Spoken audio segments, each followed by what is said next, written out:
Salve moçada, beleza? Esse aqui é mais um vídeo sobre genética aqui no canal. E hoje vamos falar sobre hereditariedade. E é impossível falar de hereditariedade e não falar do monge jardineiro Gregor Mendel, que fez grandes descobertas que revolucionaram a biologia, fazendo experimentos com ervilhas em seu jardim.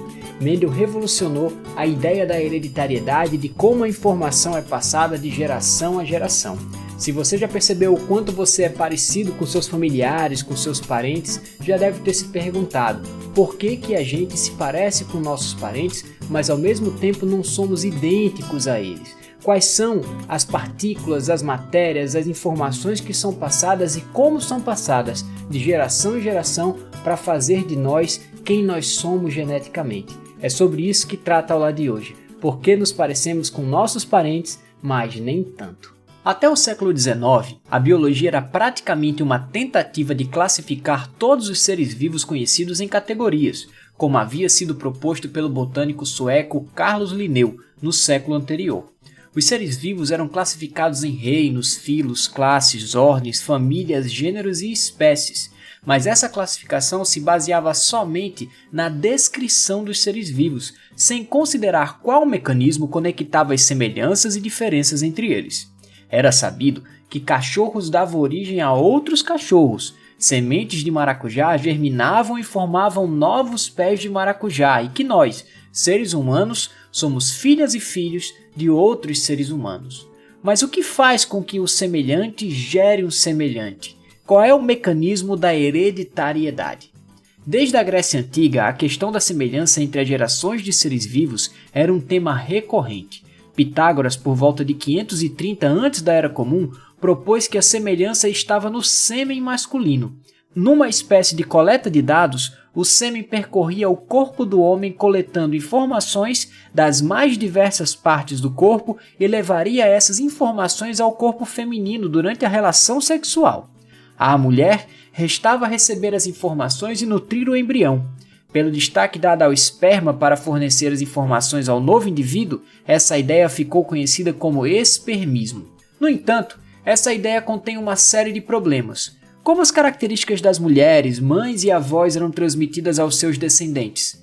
Ainda na Grécia Antiga, Aristóteles apontou que é possível herdar características da mãe ou da avó e que algumas vezes essas características podem aparecer apenas nos netos. Pulando uma geração, um neto poderia ter os olhos claros da avó, mesmo que seu pai e mãe não possuíssem essa característica.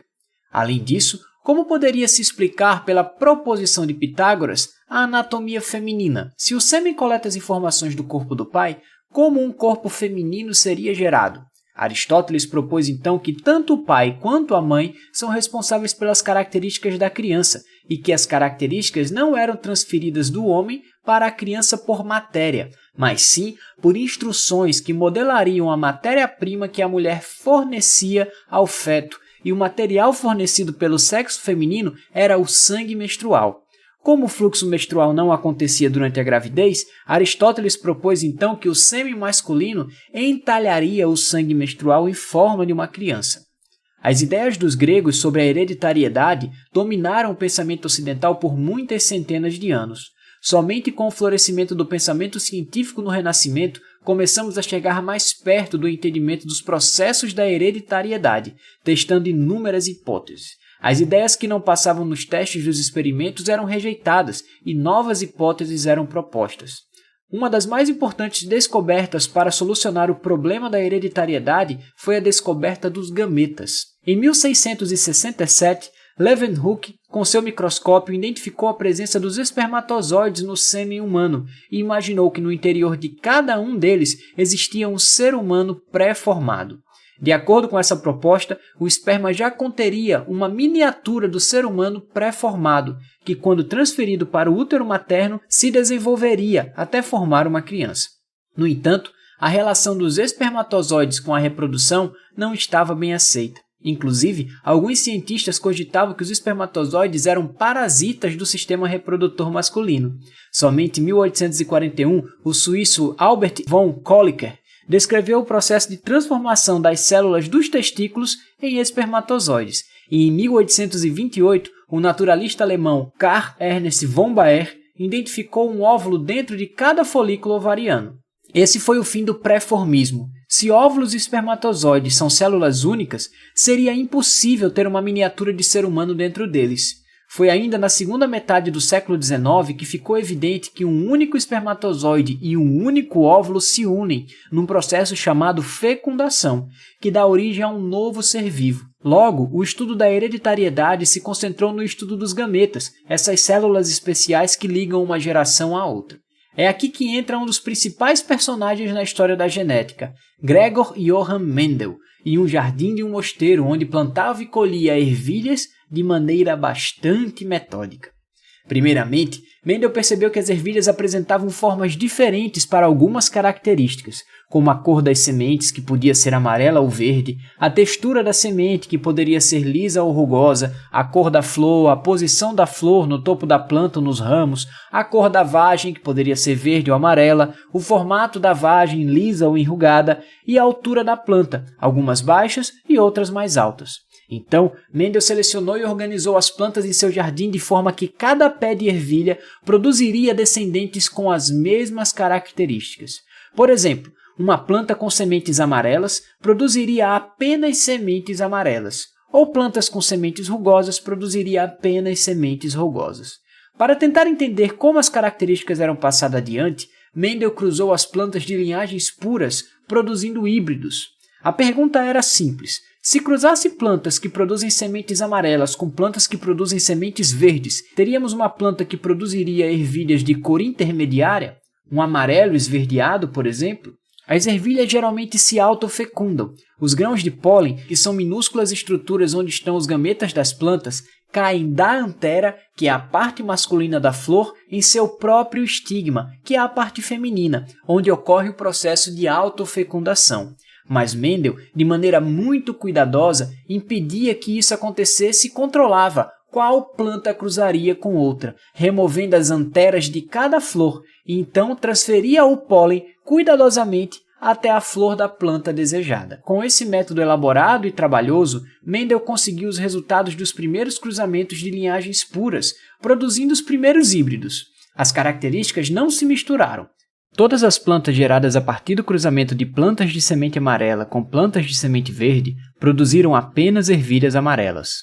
Isso ocorreu para todas as 7 características estudadas. Apenas uma das características apareceu na geração de híbridos.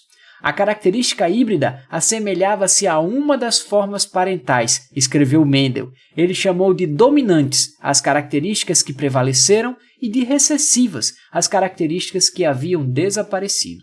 Mas o que aconteceu com a característica recessiva, aquela que desapareceu? Para descobrir isso, Mendel realizou um segundo experimento. Cruzou os híbridos produzidos no seu primeiro experimento, criando uma terceira geração de plantas. Ou seja, cruzou plantas híbridas que produziam ervilhas amarelas com plantas híbridas que produziam ervilhas amarelas também. O resultado foi surpreendente.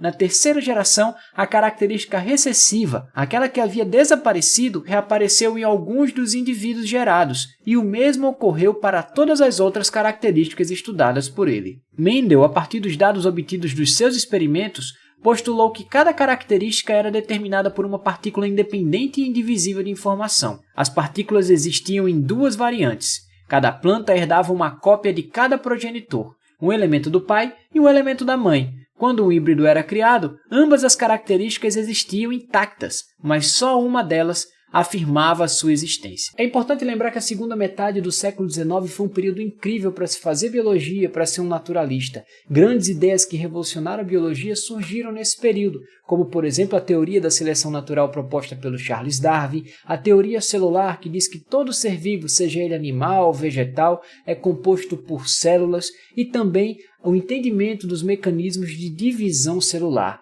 E esse último é muito importante para poder desvendar a história que estamos contando aqui.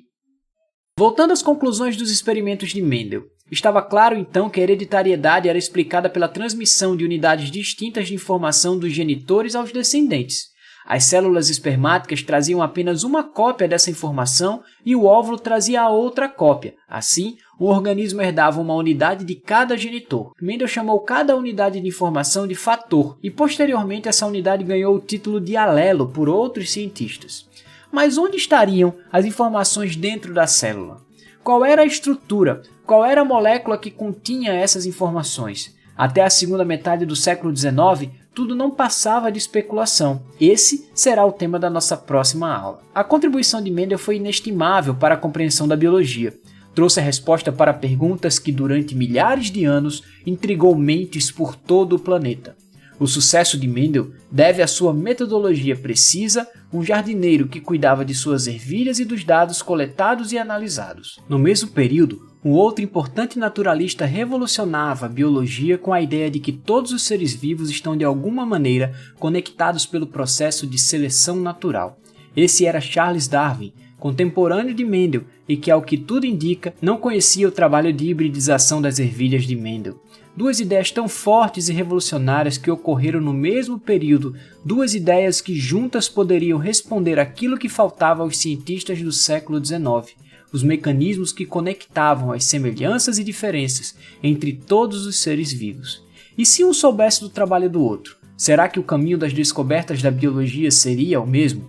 E por que então somos parecidos com nossos parentes? Assim como as ervilhas, recebemos um conjunto de pares de fatores, um conjunto que veio da nossa mãe biológica e um conjunto que veio do nosso pai biológico. É a união desses dois conjuntos, formado durante a fecundação, que deu origem a cada um de nós e que é responsável pela nossa informação genética. Herdamos de nossos progenitores, que por sua vez herdaram de nossos avós e assim por diante. A não ser no caso dos gêmeos univitelinos, não somos idênticos aos nossos irmãos biológicos. Isso acontece porque cada pessoa não doa sempre o mesmo conjunto de alelos. Cada gameta receberá um conjunto de alelos diferente, mas exatamente como isso acontece, vamos tentar entender na aula que vem. Hoje nós vamos ficando por aqui. Como material suplementar, eu indico fortemente o livro Gene, Uma História Íntima, do Siddhartha Mukherjee, um livro que conta a história da genética de uma maneira muito agradável, misturando biografia e ciência. Um livro que certamente vai ser muito prazeroso de ler e que vai te trazer muitas informações importantes